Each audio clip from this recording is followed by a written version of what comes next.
You're listening to New Churches Podcast, a production of Send Network on newchurches.com. We discuss all things church planting. If you're looking to take your next step toward multiplication, you're in the right place. Newchurches.com provides relevant and reliable resources for church planters, church multipliers, and disciple makers. Our growing library features pastors, planters, and church leaders like Ed Stetzer, David Platt, Trillia Newbell, Christine Hoover, Dahadi Lewis, Trevin Wax, and many others.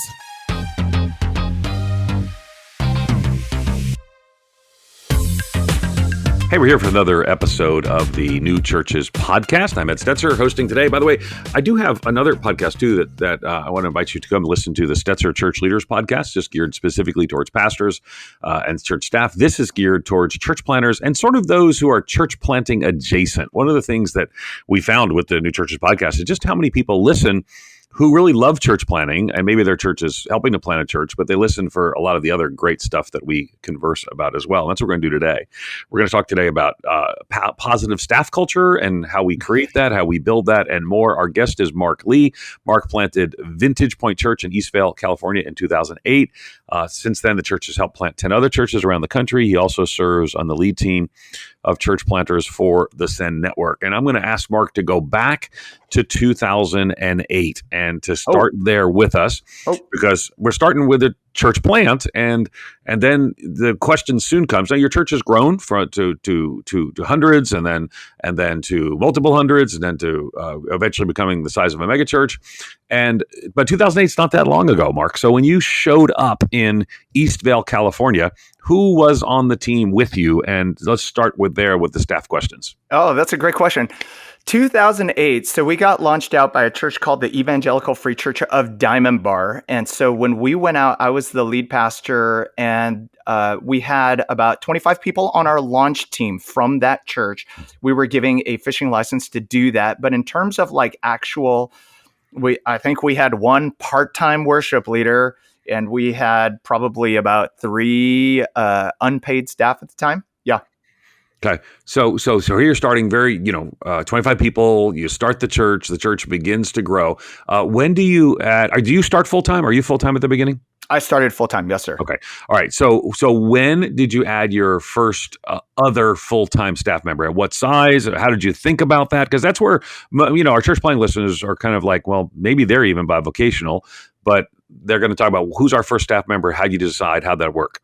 Yeah, I mean, there are a couple different routes that people usually take. The route that I took was that I had a part-time worship person immediately. And then from there, what we did was we went children's ministry, guest services, discipleship, including groups and next steps. So that was the direction that we took. Sometimes people go with almost what is equivalent to an executive pastor, but we didn't necessarily go that route immediately. Yeah, I think that's also kind of a newer thing. I would tell you that if you go back 20 years ago before everybody has an executive pastor, and I'm for executive pastors, but fastest growing staff position, I mean, it would often be in groups, assimilation, something like that would be a key first place. Sometimes a combination position, because that's how it often starts. Okay. Sure. So then as you think about you're kind of building this staff, you're trying to create a positive staff culture. Mark, we hear a lot about negative staff cultures. I wrote a series called Surviving Unhealthy Christian Organizations. And I got to tell you, I can't tell you how many people talk to me about that series. They're saying, I'm on a church staff. It's not healthy. So what does a positive staff culture look like? Yeah, let me tell you what a positive staff culture doesn't look like. I think when it comes to an unhealthy staff culture, I think there's a lot of suspicion on there. There's a term called the fog of war. I don't know if you've ever heard of that. For sure. But the fog of war is a situation in combat where the fighting is so intense that it hampers my personal ability to determine friend or foe, right? I'm in a situation where the stress is so high and I don't know who's my friend and who's my enemy. So I think it's analogous to ministry, where we can have something called the fog of ministry. The person who's giving me feedback on my ministry, are they friend or foe? The person who doesn't agree with my idea, are they friend or foe? So I think when a staff culture is positive, I think there's openness instead of suspicion. I think when a staff culture is negative, there's a lot of self-pity. I think there's a lot of people, including the senior pastor, especially the senior pastor, who can think nobody cares more than me. Nobody works harder than me. And honestly, I think for me, a healthy staff culture, let me tell you the kind of staff culture that I wanted to emulate. I met with a friend in El Paso, Texas. He was serving in the Army and he was right about to get deployed. So me and my wife, we went out to El Paso, Texas. I forget the name of the fort, but we wanted to spend a little bit of time with him and his wife. We ended up spending no time with him because there was somebody in his unit whose child fell into a pool. Praise the Lord that child did not end up dying. But at the same time, the child ended up falling into a pool, went, ambulance to the emergency room. And let me tell you, the entire unit was at the hospital.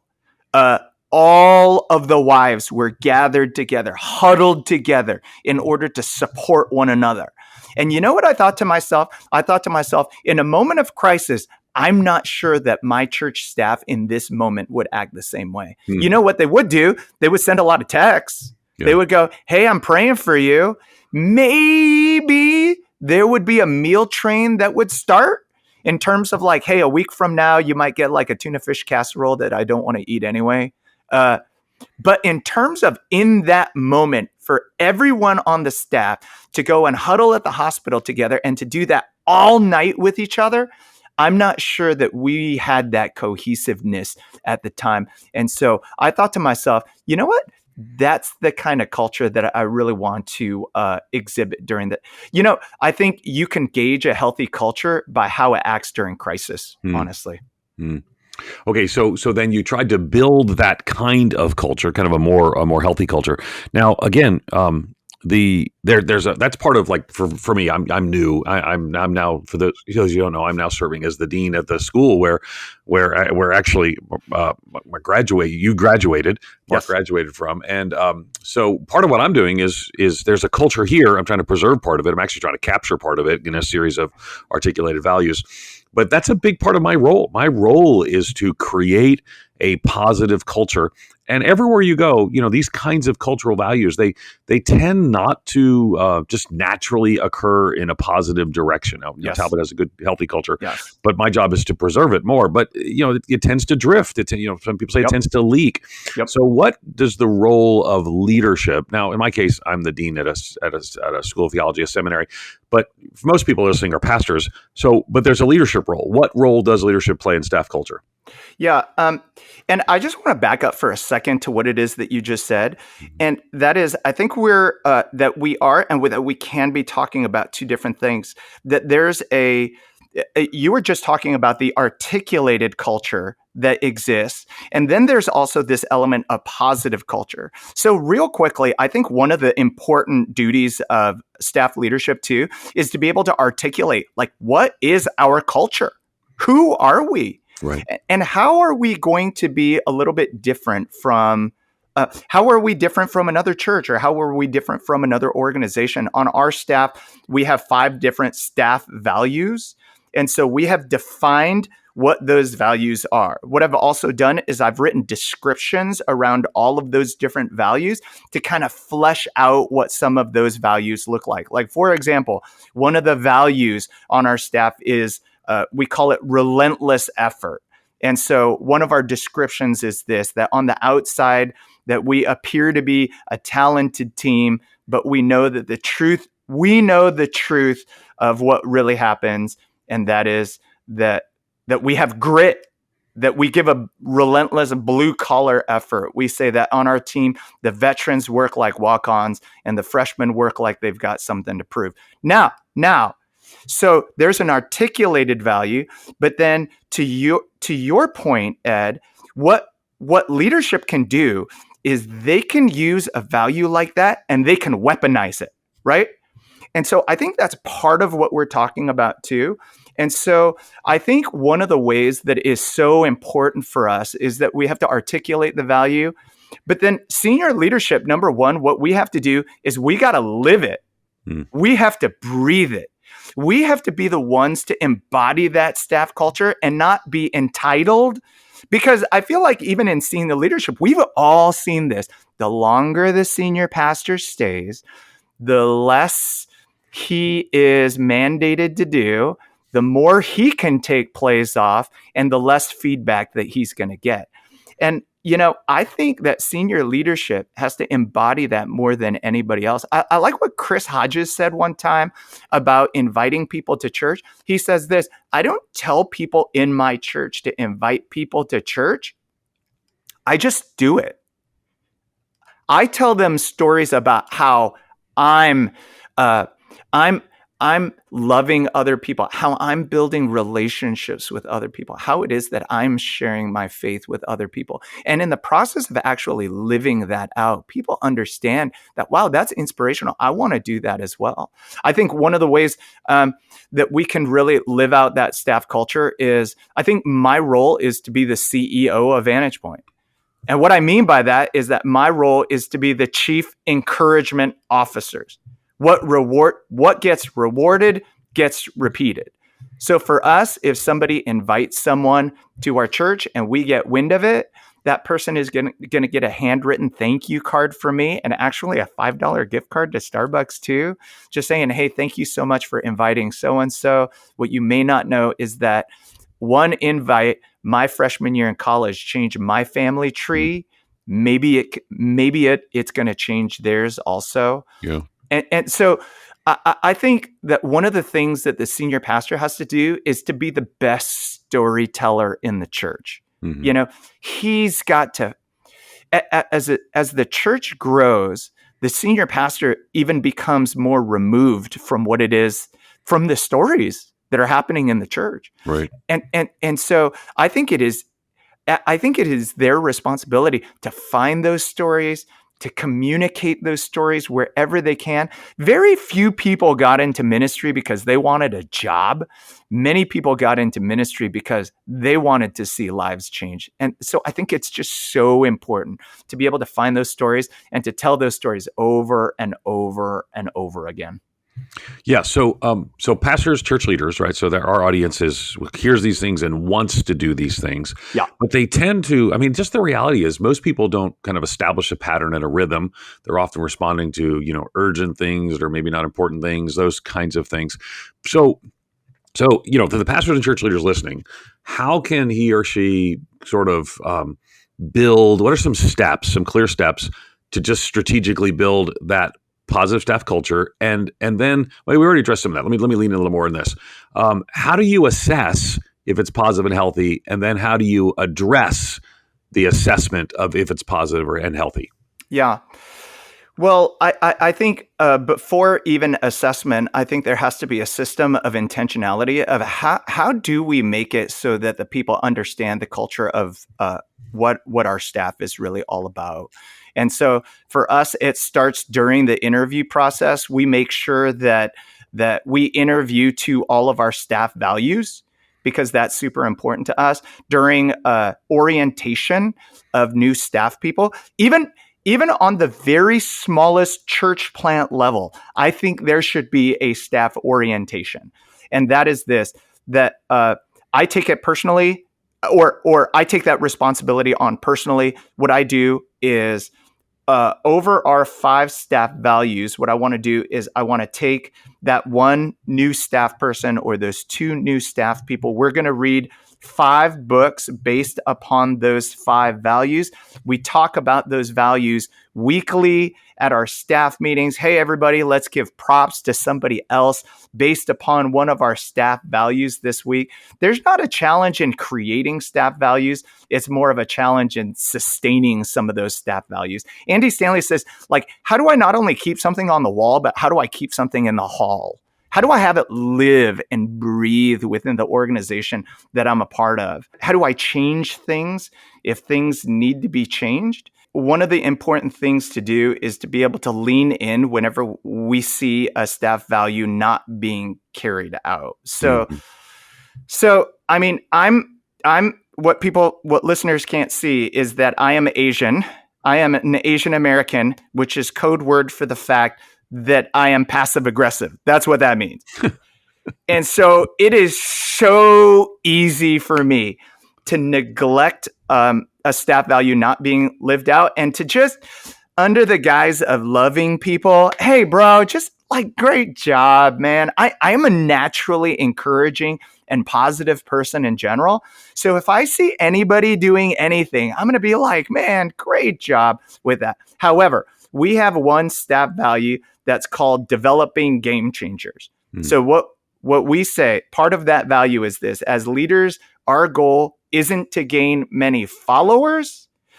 It's not even to be surrounded by the best technicians, but our job is to empower leaders who will do kingdom work better than I ever could. We say this all the time, that my legacy is not what happens when I lead, but who I leave. And so we are constantly saying, hey, everybody, as staff members, our job is not to do the works of ministry, but Ephesians 4:11 and 12. Our job is to equip people for works of service so that the body of Christ can be built up. So here's just one small example. One of our executive pastors, so this is the highest level of ministry at our church.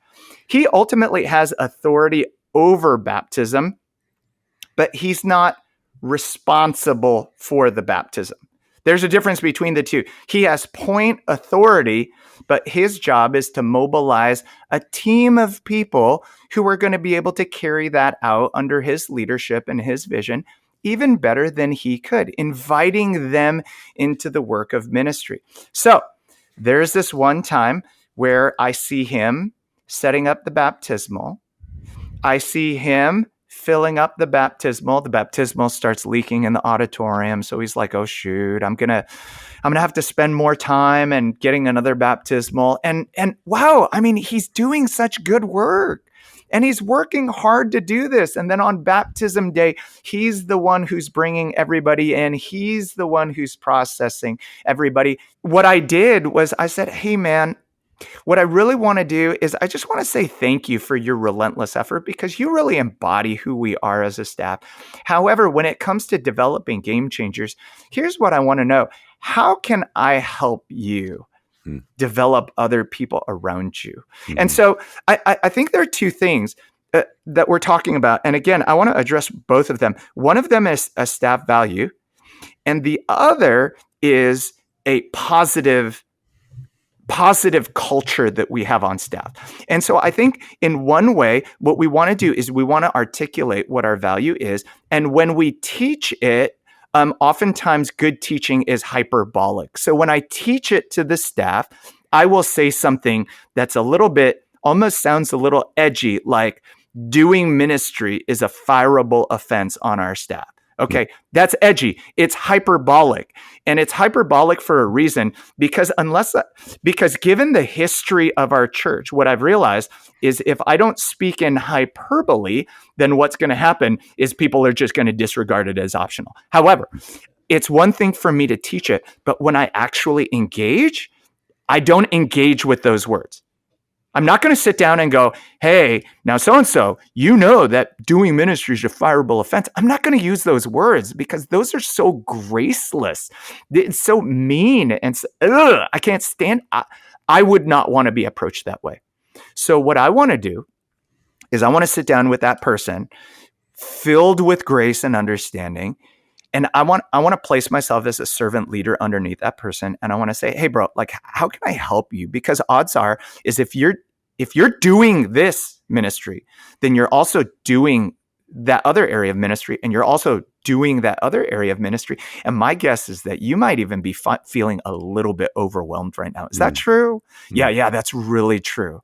Well, man, how can I help you not only reduce the amount of stress level that you have in your life, but imagine if one day what happens is if you look up and you see this army of people that you have developed around you that are now even more passionate about ministry than you are. Yeah, I really want to do that. So bro, like, how can I help you do that? I think we teach hyperbolically, but when we actually engage, man, it has to be filled with grace and servant leadership. You actually lead a church now that is over a couple thousand in attendance. And you have a remarkably small staff for a church of that size. I do some of these ratios for churches and consult with churches. That's obviously a philosophical decision related to how even just the last answer to your last question, you're trying to empower people to have other people do ministry. So talk to us about the choice, how you got there, and how you keep.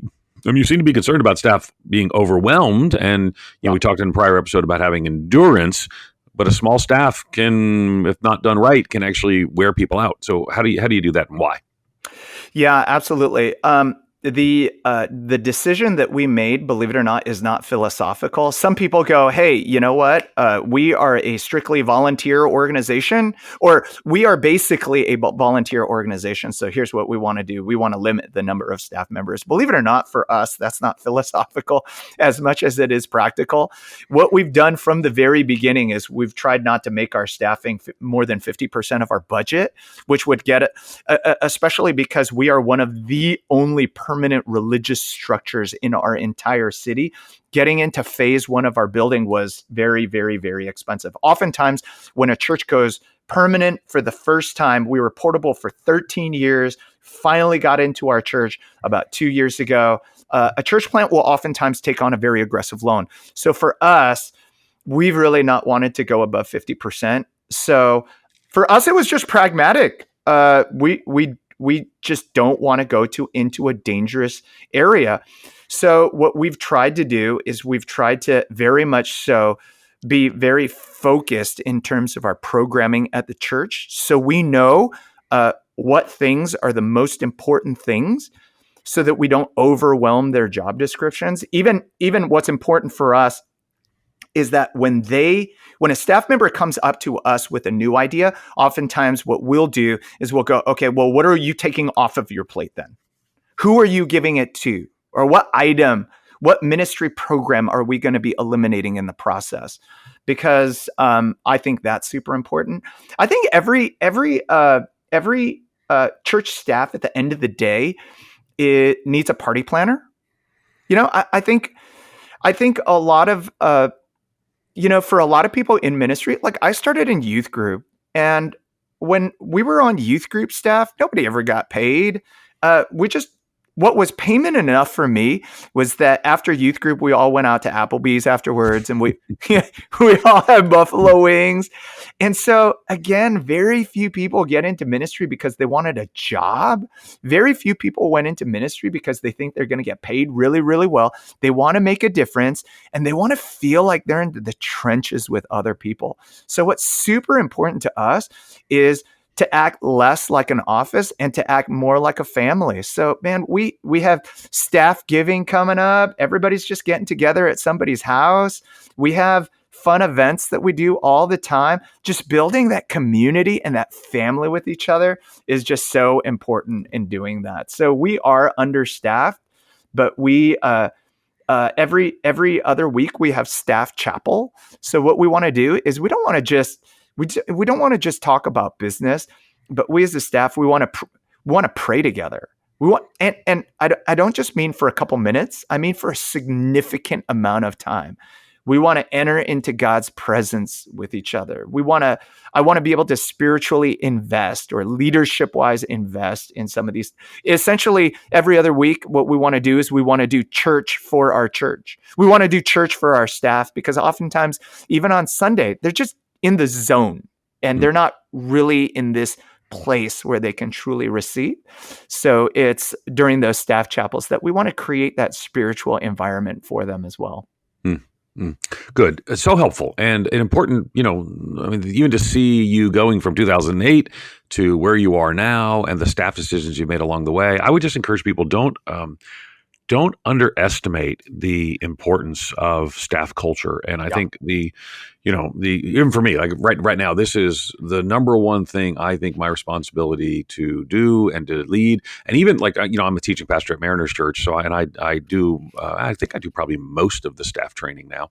And part of it is shaping a culture. Eric Geiger's our pastor. He's brilliant at shaping culture, but now we're seeking to do that together. So it is an indispensable part of your leadership, and really no one else, particularly if you're the head of staff, whatever that is, no one else can do that for you. So again, thanks for Mark for being our guest today, and thanks for you for listening. As always, leave a review and a rating, a good rating, but again, people don't realize that really helps other people to find it. It recommends then to other people as well. We want to help church planners. This is free. Matter of fact, all the resources at newchurches.com are free. So make sure you head over there as well. The Church Planting Masterclass, Preaching Masterclass, all kinds of resources there as well. Again, I'm Ed Stetzer. Thanks for listening to the New Churches Podcast. You've been listening to the New Churches Podcast, brought to you by Send Network. If you like what you heard, take a few minutes to rate and review us or share this episode with a friend. It's the best way to show your support. To find more reliable resources to start your new church well, visit newchurches.com.